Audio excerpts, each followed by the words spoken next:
కష్టపడి సంపాదించిన డబ్బు సేఫ్గా ఉండాలంటే బ్యాంకుల్లో దాచుకోవడమే మార్గం. కానీ ఆ డబ్బులు మర్చిపోవడం, లేదంటే ఆ మనిషి చనిపోవడం, ఆ డబ్బుల సంగతి ఫ్యామిలీకి తెలియకపోవడం, ఇలాంటి రకరకాల కారణాల వల్ల మన దేశంలో ఉన్న అనేక బ్యాంకుల్లో 2 లక్షల కోట్ల డబ్బు అలా మూలుగుతోందంట.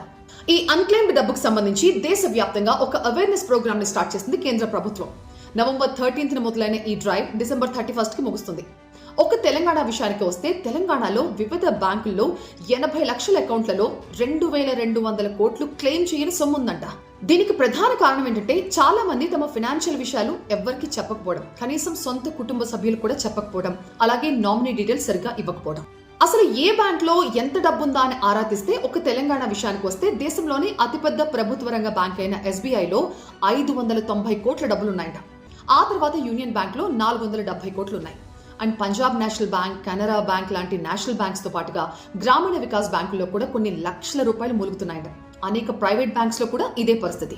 RBI నిబంధనల ప్రకారం ఏ బ్యాంక్ అకౌంట్ లో అయినా 12 ఏళ్ల పాటు ఎలాంటి లావాదేవీలు, ఎలాంటి ట్రాన్సాక్షన్స్ జరగకపోతే దాన్ని అన్క్లెయిమ్డ్ గా పరిగణిస్తారు.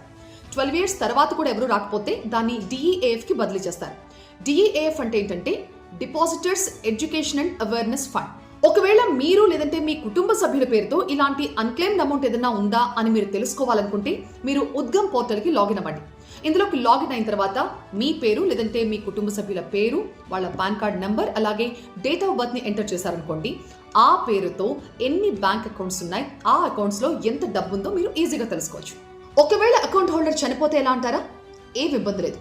వాళ్ళ వారసులు వాళ్ళ డెత్ సర్టిఫికేట్ తో పాటుగా లీగల్ హెడ్ సర్టిఫికేట్, అలాగే KYCతో మీరు సంబంధిత బ్యాంకుకు వెళ్లి ఆ డబ్బుని క్లెయిమ్ చేసుకోవచ్చు. గుర్తుందిగా, డిసెంబర్ 31 మీ అన్క్లెయిమ్డ్ సొమ్ముని క్లెయిమ్ చేసుకోవడానికి ఆఖరి తేదీ.